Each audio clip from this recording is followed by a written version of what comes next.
हमारा पड़ोसी मुल्क जो है वो चौधरी बना बैठा है। कौन सा मुल्क? पाकिस्तान। जी जी, पाकिस्तान जो है आज चौधरी बना हुआ है। किसने उसको चौधरी बनाया? हमने बनाया।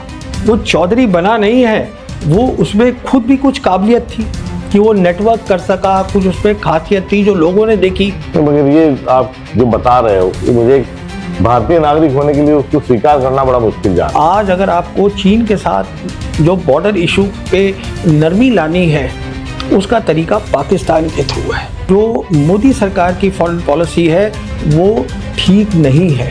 हमने नतीजा निकाला कि हम वो जीते, ये हमने कहा। अमेरिका की यूएस कांग्रेस रिपोर्ट है नवंबर 2025 की, आप देख लीजिए कि उस 4 दिन की लड़ाई के अंदर पाकिस्तान मिलिट्री ने इंडियन मिलिट्री से बेहतर काम किया। जब अमेरिका कोई चीज़ लिखता है तो वो दुनिया ध्यान से देखती है, हम देखते हैं जो हमारी सरकार बताती है। अब पाकिस्तान की ज़्यादा से ज़्यादा वो हो गई। अब ये जो है, ये ना तो कोई स्ट्रैटेजिस्ट है ट्रम्प, ना ये दूर की सोच पाते हैं। ऐसा मत कहिए, हमारे मोदी जी के मित्र है वो। तो भारत का दोस्त कौन है? कि भारत में कोई आपदा आए तो कौन दौड़ के आएगा? कोई नहीं है। आप बता दीजिए मुझे कौन आएगा, बता दीजिए मुझे। अब क्या हुआ है, ट्रम्प ने ये बोला है कि वो जो इंडो पैसिफिक थी अब सिर्फ पैसिफिक रह गई है, हमें तुम्हारी ज़रूरत ही नहीं है। हम उनके रहमो करम पर हैं आज। जितना ट्रम्प ने खुले आम हमारे प्रधानमंत्री की बेइज्जती करी है, कभी ऐसा हुआ है? आगे चल के क्या होगा ये सवाल पूछने की एक भारतीय नागरिक होने के नाते मुझे हिम्मत नहीं हो रही है। 2016 में हमने सर्जिकल स्ट्राइक करी, ग्राउंड पे कुछ नहीं हुआ, पर हमने अपनी एयरफोर्स की जो कमियां थी वो दुश्मन को बता दी। आपको काफी लोग क्रिटिसाइज करते हैं जी, बहुत सारे खरी खुटी भी सुनाते हैं। जी जी, पर इतना सारा क्रिटिसिज्म आप झेलते हो, इसका क्या कारण? चीन और भारत का जो एक संघर्ष है, उस संघर्ष की कहानी क्या है? देखिए, संघर्ष की कहानी बहुत सीधी है। आज हमारे पहली बार जब से इंडिपेंडेंस हुई है, मोदी सरकार के राज में दोनों जो हमारी सरहद है, चीन के साथ और पाकिस्तान के साथ, दोनों में प्रॉब्लम है। तो कहने का मतलब ये है, ऐसी क्या बात हो गई कि ये पहली बार है कि दोनों के साथ हमारी प्रॉब्लम है। तो हमें ये, instead of putting the military there and looking for absolute security, हमें उनसे बात करनी पड़ेगी। और मैं समझता हूँ आज अगर आपको चीन के साथ जो बॉर्डर इशू पे नरमी लानी है, उसका तरीका पाकिस्तान के थ्रू है। मैं ये इसलिए बोल रहा हूँ कि पाकिस्तान जो है आपसे बात करने को तैयार है, राज़ी है। बॉर्डर को वो कहता है कि हमारा मसला है कश्मीर पाकिस्तान का, पर वो ये नहीं कहता है कि इसको फौरन हल करो, वो ये नहीं कह रहा है। अगर आप उनकी नेशनल सिक्योरिटी पॉलिसी देखें जो 2022 में आई थी, जो 5 साल के लिए होती है, उसमें वो टॉप प्रायोरिटी डेवलपमेंट को दे रहे हैं। तो कहने का मतलब ये है कि हमारी सरकार, मगर हम उन पे कैसे भरोसा रखें? हाँ, वही पुलवामा में करते हैं, पहलगाम में होते रहता है। देखिए, वही मैं आपसे कह रहा हूँ ना कि देखिए ऐसा है कि हम दोनों जो मुल्क हैं, वो कहते हैं, हम कहते हैं ये आतंकवाद यहाँ करते हैं, वो कहते हैं आप आतंकवाद वहाँ करते हो। तो हम तो दोनों एक दूसरे को ब्लेम कर सकते हैं, पर रास्ता हमें निकालना है आगे का, पीछे थोड़ा जाना है हमको। तो मैं समझता हूँ आज क्योंकि बार बार आजादी के बाद जी जी, मुंबई का 26/11 का अटैक हो या तमाम जो लड़ाइयाँ हो या भारत में अशांतता पैदा करने के बहुत सारे जो एयर्स है जो कोशिश करता है, इसके बावजूद उनके साथ डील कैसे हो सकता है? वही तो, आप मुझे अगर 1 मिनट दें मैं आपको बताता हूँ। मैं आपसे जैसे कर रहा हूँ कि जो आप बातें कर रहे हैं वो तब की है जब दुनिया अलग थी। अलग का मतलब ये होता है कि या तो दुनिया थी बाइपोलर, 2 बड़ी ताकतें थी, अमेरिका और सोवियत यूनियन, और या यूनिपोलर थी, अमेरिका सबसे बड़ी ताकत थी। आज जो है दुनिया में 3 बड़ी ताकतें हैं। हाँ कहो या ना कहो, 3 ताकतें हैं। हाँ है ना, 3 ताकतें। अमेरिका है, तो अभी क्या है कि जो चाइना का इतना ज़्यादा राइज हुआ है, उसके कारण जो पूरी जियो पॉलिटिक्स है दुनिया की, जियो पॉलिटिक्स का मतलब क्या होता है कि पावर और वेल्थ, ट्रेड, कनेक्टिविटी, जो सब कुछ होता था अमेरिका और यूरोप में, आज वो हमारे एरिया में आ गया है। एक नई पॉलिटिक्स बन रही है, इसको हम बोलते हैं कि सेंचुरी का सबसे बड़ा चेंज हो रहा है। इसमें एक नया कॉन्सेप्ट आया है कलेक्टिव सिक्योरिटी का, उस कलेक्टिव सिक्योरिटी, अब देखिए हमारे मुल्क में लोगों को पता ही नहीं है कलेक्टिव सिक्योरिटी क्या है। अब डिप्लोमेसी की जगह जियोपॉलिटिक्स ये शब्द बड़ा ये हो चुका आपने है। बहुत अच्छी एक बात कही, इसमें मैं बोलना चाहता हूँ। फॉरेन पॉलिसी में अब तक क्या होता था कि हम लोग जो थे, जैसे मैंने कहा, सब कुछ दुनिया का हमसे दूर होता था। यूरोप में हो रहा है, अमेरिका में हो रहा है, जिसको हम ट्रांस अटलांटिक बोलते थे। हम लोग फ्रिंजेस पर थे, कोने में थे। आज हम बिल्कुल सामने आ गए हैं।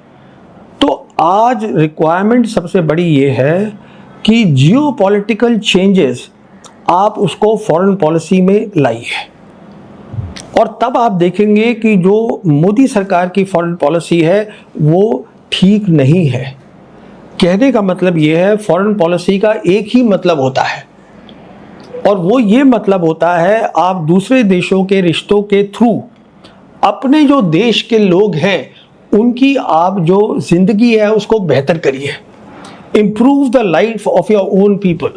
That is the fundamental aim of the foreign policy, and today the geopolitics is not being included as part of the foreign policy. So all the diplomats जो बात करते हैं हमारे, वो बात करते हैं 2005 में ये हुआ, 2008 में मुंबई हुआ। अरे बाबा, दुनिया 2013 में बदल गई। हाँ, मैं बात कर रहा हूँ विदेश नीति की। तो विदेश नीति पे मेरे हिसाब से हम बहुत कुछ इसको बेहतर कर सकते हैं। हम इसलिए नहीं करना चाहते हैं क्योंकि आइडियोलॉजिकली सरकार पाकिस्तान के साथ बात नहीं करना चाहती। ये मेरा असेसमेंट है, ये मेरी सोच है। अगर हम वो करेंगे, पाकिस्तान आज बात करने को तैयार है, और म्यूचुअल ट्रस्ट बनने में वक्त लगता है, पर ये कहना कि हम बात ही नहीं करेंगे तो उससे तो कुछ होगा नहीं। अभी ये जो ईरान और अमेरिका की जो वॉर चल रही है, हाँ। इसका क्या असर भारत पे होगा, और ये लड़ाई की राजनीति क्या है? कि असर तो होगा ही होगा, असर तो हो ही रहा है। तो ये जो लड़ाई है, ये लड़ाई का कारण क्या है और हल क्या है? देखिए, ये एक बहुत अहम, बहुत दुनिया के लिए इम्पोर्टेंट लड़ाई हो रही है। दुनिया के लिए? जी हाँ। और इसकी इम्पोर्टेंस क्या है? पहली बात तो आप हमें ये समझ लेना है, ईरान ये लड़ाई जीत चुका है। ईरान ये लड़ाई नहीं हारेगा, क्योंकि लड़ाई का जो सेंटर ऑफ ग्रेविटी हम बोलते हैं कि जो खास बिंदु है वो स्ट्रेट ऑफ हर्मोज है, और वो ईरान के कब्जे में है और रहेगा। तो इसकी अहमियत ये है, इम्पोर्टेंस ये है कि जिस दिन अमेरिका तय करेगा कि उसको छोड़ना है वेस्ट एशिया, जो छोड़ना है, जिस दिन तय करेगा, तो क्या होगा कि क्रेडिबिलिटी अमेरिका की खत्म हो जाएगी, पेट्रो डॉलर्स खत्म हो जाएंगे।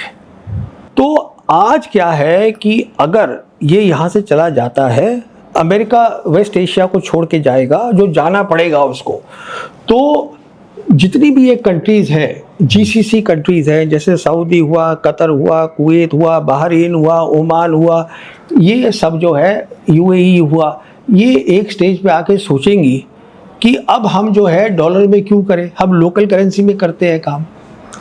तो अगर लोग डॉलर में नहीं करेंगे तो जिसका जो डेट बढ़ा हुआ है, तो पूरी उनकी इकॉनमी डिस्टेबलाइज कर जाएगी, और अमेरिका का जो एम्पायर है वो गिर जाएगा।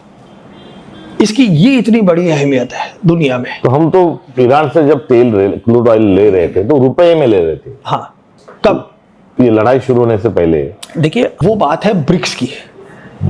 हाँ। ब्रिक्स के अब दरमियान क्या बात चल रही है कि जितने भी ब्रिक्स मेंबर हैं, हाँ। वो लोकल करेंसी में ट्रेड कर सकते हैं, पर हम ज़्यादा नहीं कर रहे थे। हमारे एक्सटर्नल अफेयर्स मिनिस्ट्री ने क्लियरली कह दिया था कि डॉलर में ही ट्रेड रहेगा, क्योंकि अमेरिका का प्रेशर था। रुपए का खुल जाता था, हमारे लिए सहूलियत थी। हाँ, तब सहूलियत थी, पर अब हमने ये तय कर लिया है, हमारी फॉरेन पॉलिसी अमेरिका के साथ जुड़ी हुई है। अब ये चित्र में हाँ, हमारा पड़ोसी मुल्क जो है वो चौधरी बना बैठा है। कौन सा मुल्क? पाकिस्तान। जी जी। और हम इस सारी शांति वार्ता में जो हमारी बड़ी लिगेसी थी, जो पंडित जवाहरलाल नेहरू जी ने नॉन अलाइनमेंट मूवमेंट शुरू किया, मगर वो हमारी लिगेसी आज भी कायम है, या हम इन सारी चर्चाओं से कहीं बाहर हैं? हम बिल्कुल बाहर हैं। और जो आप बोल रहे हैं, पाकिस्तान जो है आज चौधरी बना हुआ है, किसने उसको चौधरी बनाया? हमने बनाया। जब 4 दिन का ऑपरेशन सिंदूर हुआ था, हमने नतीजा निकाला कि हम वो जीते, ये हमने कहा। अमेरिका की यूएस कांग्रेस रिपोर्ट है नवंबर 2025 की, आप देख लीजिए। उसमें यह लिखा हुआ है कि उस 4 दिन की लड़ाई के अंदर पाकिस्तान मिलिट्री ने इंडियन मिलिट्री से बेहतर काम किया। जो अमेरिका ने जो लिखा वो सारी दुनिया ने ध्यान से देखा, वेस्ट एशिया की कंट्रीज ने ध्यान से देखा। उसी का कारण था कि जो सऊदी अरेबिया, जिसके रिश्ते अच्छे थे पाकिस्तान के साथ, पाकिस्तान सऊदी अरेबिया के साथ मिलिट्री जो उनका रिश्ता था वो 1970 से चल रहा है, पर पहली बार उन्होंने सितंबर 2025 में एक फॉर्मल डिफेंस एग्रीमेंट कर लिया उनके साथ। वो इसलिए क्या, ये देखकर ऑपरेशन सिंदूर और जो अमेरिकन ने लिखा, ये देखिए ना आप, जो अमेरिकन ने लिखा, क्योंकि जब अमेरिका कोई चीज़ लिखता है तो वो दुनिया ध्यान से देखती है। हम देखते हैं जो हमारी सरकार बताती है, तो उसके कारण जो था उनको वहाँ रास्ता खुल गया। उसके बाद क्या हुआ कि ये लड़ाई शुरू हो गई वेस्ट एशिया की। अब जो है, जो पाकिस्तान है, एक तो ये हो गया था कि कांग्रेस की रिपोर्ट आ गई थी, ऊपर से पाकिस्तान जो है मुस्लिम कंट्री है, पाकिस्तान इकलौता मुस्लिम कंट्री है जिसके पास न्यूक्लियर वेपन्स है। तो फिर अब पाकिस्तान की ज़्यादा से ज़्यादा वो हो गई कि हमको आपकी ज़रूरत है। आज जो मैं आपसे कह रहा हूँ मल्टीपोलर वर्ल्ड है, मतलब 3 बड़ी ताकतें हैं। पाकिस्तान इकलौता मुल्क है जिसके तीनों बड़ी ताकतों से रिश्ते अच्छे हैं। हमें इन बातों को सोचना है। वो चौधरी बना नहीं है, वो उसमें खुद भी कुछ काबिलियत थी कि वो नेटवर्क कर सका, कुछ उसमें खासियत थी जो लोगों ने देखी, और कुछ हमने भी ऑपरेशन सिंदूर में कंट्रीब्यूट किया। ये सच्चाई है। मगर ये आप जो बता रहे हो, मुझे एक भारतीय नागरिक होने के लिए उसको स्वीकार करना बड़ा मुश्किल जा रहा है। नहीं, देखिए, मैं आपसे ये कह रहा हूँ, बात स्वीकार की नहीं है। अगर जब तक हम सच्चाई को नहीं देखेंगे, मिसाल के तौर पे सच्चाई ये है कि आज चीन बड़ी ताकत है, हम चीन के मुकाबले में नहीं है, हम कैसे तरक्की करेंगे? अच्छा, ये इजराइल जो है, हाँ, ये भी ये सारी लड़ाई का और अशांतता का एक कहीं ना कहीं वजह बना है। तो उनकी ये सारी जियोपॉलिटिक्स में उनकी क्या नीति, क्या है, उनकी क्या अहमियत है? देखिए, इजराइल की हमेशा नीति ये रही है कि हम ग्रेटर इजराइल बनाएं, और सिर्फ जो एक मुल्क उनके रास्ते में आ रहा है वो है ईरान। तो वो हमेशा यही देखते थे कि ईरान को किसी तरीके से हम ख़त्म करें। इसलिए उन्होंने उसमें ट्रंप को ले आए, ट्रंप को वर्गला दिया, बेवकूफ़ बनाया नेतन्याहू ने ये कहकर कि अगर हम टॉप लीडरशिप को ख़त्म कर देंगे ईरान की, जो कि 28 फरवरी को किया इन्होंने, दोनों ने मिल के किया, जब इन्होंने अग्रेशन करी, अटैक करी ईरान के ऊपर, तो उनको ये बताया कि जब ये टॉप लीडरशिप ख़त्म हो जाएगी, वैसे ही वहाँ पे बहुत अशांति है, क्योंकि वहाँ पर कई सैंक्शंस लगे हुए हैं, लोग खुश नहीं हैं सरकार से। तो जो आपने वेनेजुएला में किया था मुडोरो के साथ, वो आप यहाँ भी कर सकते हैं, तो फिर ईरान का भी तेल आपका हो जाएगा। अब ये जो है, ये ना तो कोई स्ट्रैटेजिस्ट है ट्रंप, ना ये दूर की सोच पाते हैं। ये देख रहे थे कि कहाँ मुझे डील बन जाए। ऐसा मत कहिए, हमारे मोदी जी के मित्र है वो। अब देखिए, वो दूसरी बात है। अब ये आपने 2 बातें जोड़ दी।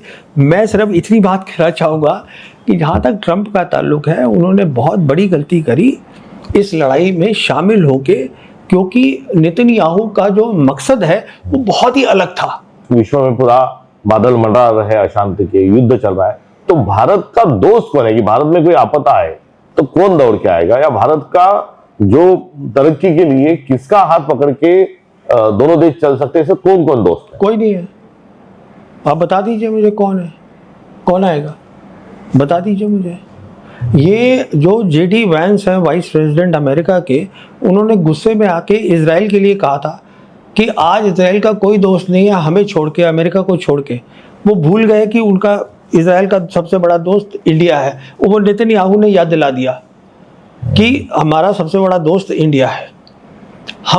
मैं वही तो आपसे कह रहा हूँ ना, हमारी फॉरेन पॉलिसी देखिए, आज हमारे पास विश्व में 2 ऐसी बड़ी ताकतें हैं जो हमारी नेबर हैं, पर हमने अपनी जो फॉरेन पॉलिसी है तीसरी ताकत के साथ जोड़ी है, जो डिक्लाइनिंग पावर है और जो 12,000 किलोमीटर दूर है। अच्छा, ये तो एक जो बड़े शक्ति वाले लोग हैं उनकी, हमारे जो पड़ोसी हैं जिसमें श्रीलंका, बांग्लादेश, नेपाल, इनके साथ भारत के कैसे रिश्ते हैं? 2014 में हिंदुस्तान ने सार्क छोड़ दिया था। सार्क छोड़ के हम बिम्स्टेक बना दी हमने जो बनी हुई थी, हमने कहा अब हम इसको मजबूत करेंगे। 2019 में जयशंकर बनी एक्सटर्नल अफेयर्स मिनिस्टर, तो उन्होंने कहा जो एक्ट ईस्ट पॉलिसी है मोदी सरकार की, अब वो हमने अमेरिका के साथ, इंडो पैसिफिक के साथ जोड़ दी है, अब हम वहाँ पर काम करेंगे। अब क्या हुआ है, ट्रंप ने ये बोला है कि वो जो इंडो पैसिफिक थी अब सिर्फ पैसिफिक रह गई है, हमें तुम्हारी ज़रूरत ही नहीं है, वो भी ख़त्म कर दिया। यहाँ पर हमने 2014 से हम चुपचाप बैठ गए हैं, कुछ है ही नहीं हमारा काम। अच्छा, ये जियो पॉलिटिक्स और ये हाँ। सब ये सुरक्षा के पॉइंट ऑफ व्यू, ये अमेरिका के साथ जो हमारा ट्रेड डील की जो वार्ता है, इसका क्या नतीजा होगा? इसका नतीजा बहुत सिंपल है कि हमने उनको ये बोला है कि हम आपसे 2030 तक $500 बिलियन का ट्रेड करेंगे, जिसमें एनर्जी होगी, हम आपसे तेल लेंगे, न्यूक्लियर रिएक्टर्स लेंगे, आपसे सारी टेक्नोलॉजी, आर्टिफिशियल इंटेलिजेंस की इंफ्रास्ट्रक्चर, वो हम सब आपसे लेंगे। तय हो गया है, हमने उनके साथ 10 साल का और आगे डिफेंस का एग्रीमेंट कर लिया है, वो हमने अक्टूबर 2025 में किया था, जो 35 तक चलेगा। कहने का मतलब ये है कि हम जो है इतना बड़ा मुल्क और इतनी बड़ी 1.5 बिलियन पीपल के लोग, हम उनके रहमो करम पर हैं आज। आप मुझे ये बताइए, जितना ट्रंप ने खुलेआम हमारे प्रधानमंत्री की बेइज्जती करी है, कभी ऐसा हुआ है? वो दर्दनाक, बहुत ही उसमें बुरा लगता। तो हम इस बात को क्यों नहीं समझ रहे कि हमारा जो फ्यूचर है वो ब्रिक्स के साथ है, हमारा फ्यूचर ग्लोबल साउथ के साथ है, हमारा फ्यूचर चीन, रशिया, ईरान, इनके साथ है। आप देखिए ना हमने क्या किया है, दोनों मुल्कों पर, चीन, पाकिस्तान आपके सामने है, हमने वहाँ पे फौजें लगा रखी हैं। हमारे जो अपने अंदर के हैं, साउथ एशिया की जो कंट्रीज़ है, अभी आप रिसेंटली देख लीजिए, वो नए प्राइम मिनिस्टर बने हैं बांग्लादेश के, वो सबसे पहले चीन गए हैं बात कर ले। नेपाल के बने थे, वो सबसे पहले चीन गए, ओली बात कर ले। आप ये देखिएगा ना, इसको दिख तो रहा है सबको। ये आगे चल के क्या होगा, ये सवाल पूछने की एक भारतीय नागरिक होने के नाते मुझमें हिम्मत नहीं हो रही है। देखिए, जहाँ तक हमारी शक्ति का सवाल है, सेना की शक्ति है, मैं आपसे ये कहना चाहूँगा, जब से मोदी सरकार आई है, 2016 में हमने सर्जिकल स्ट्राइक करी, ग्राउंड पे कुछ नहीं हुआ। 2019 में हमने किया, जिसमें सरकार तो जीत गई 2019 का इलेक्शन, पर हमने अपनी एयरफोर्स की जो कमियां थी वो दुश्मन को बता दी। फिर ऑपरेशन सिंदूर में किसको फ़ायदा हुआ? पाकिस्तान को कि हमें फ़ायदा हुआ? आप सोच लीजिए खुद, ये सब कुछ क्यों हो रहा है? उसका कारण ये है कि लड़ाई के अंदर पॉलिटिकल लीडरशिप का काम होता है, मिलिट्री लीडरशिप को सिर्फ ये बताना कि आप मिलिट्री के ज़रिए हमें ये हासिल करना है, अब कैसे करना है वो मिलिट्री तय करेगी। हमारे यहाँ क्या हुआ है और जो सच्चाई है, मिसाल के तौर पर ऑपरेशन सिंदूर में सरकार ने तय करा कि हम टेररिस्ट इंफ्रास्ट्रक्चर पे मारेंगे। सरकार ने तय करा कि आधे घंटे के बाद हम बोल देंगे पाकिस्तान को हमें सीज फायर चाहिए। डिफेंस मिनिस्टर राजनाथ सिंह ने बयान दिया है पार्लियामेंट में ये कि आधे घंटे में हमने सीज फायर मांग लिया। तो अगर आप मिलिट्री के मैटर्स, जिसको हम बोलते हैं ऑपरेशनल मैटर्स, आप चलाएंगे तो फिर मिलिट्री क्या करेंगी? कहने का मैं आपसे ये कह रहा हूँ, ये देखिए, ये कोई क्रिटिसिज्म नहीं है आपकी तरह।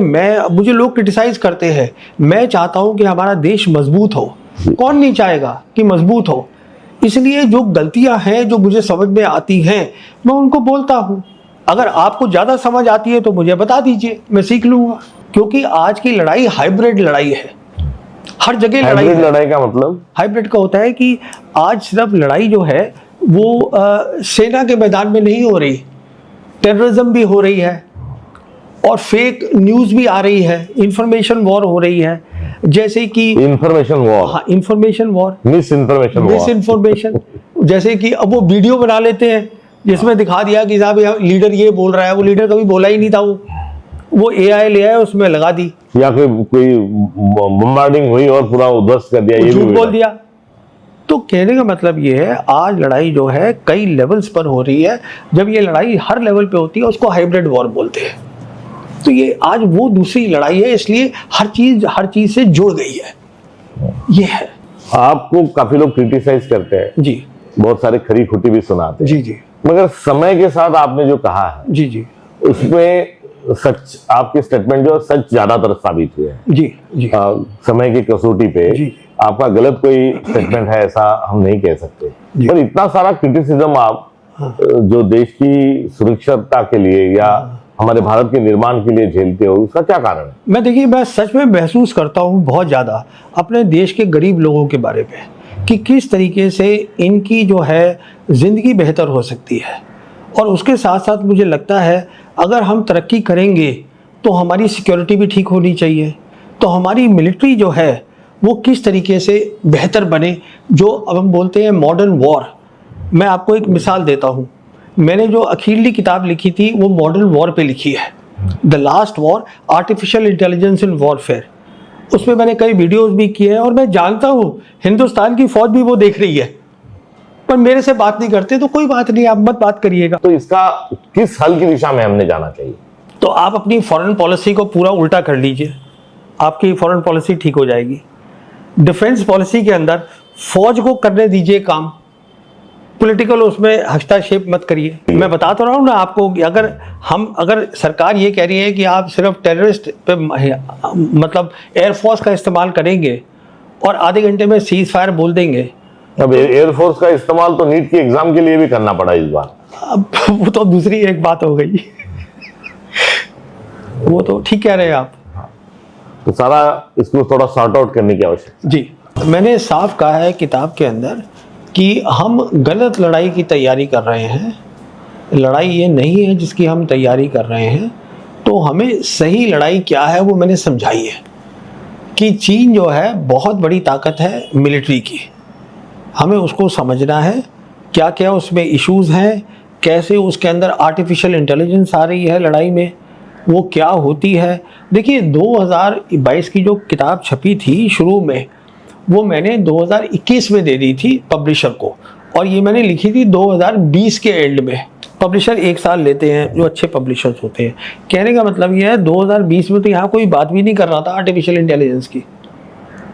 मैं सिर्फ आपको ये कहने की कोशिश कर रहा हूँ कि अगर आप इंफॉर्मेशन में दुनिया के साथ जुड़े हुए हैं और अगर आप इंटरेस्ट लें किसी सब्जेक्ट में, तो आपको बहुत इंफॉर्मेशन और सोचने का रास्ता मिल जाता है। चीन के साथ हमारी 62 की जो वॉर हुई थी, वो तवांग, बोमडिला, आसाम के तेजपुर तक आ चुके थे, मगर नेहरू जी ने जो उनके साथ निगोशिएट किया तो उतना 500 किलोमीटर फिर वापस चले गए और 50 साल तक हम शांति के साथ रहेंगे, इस प्रकार से उनका हमारी जो बातचीत हुई थी, वो भी हमारे लिए दोनों देशों के लिए एक माइलस्टोन है। तो चर्चा से बहुत सारी चीजें हल हो सकती है, ये हमारा इतिहास है। नहीं, डिस्कशन तो होनी चाहिए ना, हर सब्जेक्ट पे होनी चाहिए। किसी को दबाना और बोलना ये एंटी नेशनल है, ये है, ये, अरे साहब सब हिंदुस्तानी है, हम सभी हिंदुस्तानी हैं। तो सभी बात को हम, अगर हमें कुछ लगेगा, हमने कुछ सीखा है, तो उसके हमें आज़ादी होनी चाहिए बोलने की कि हाँ साहब ये बात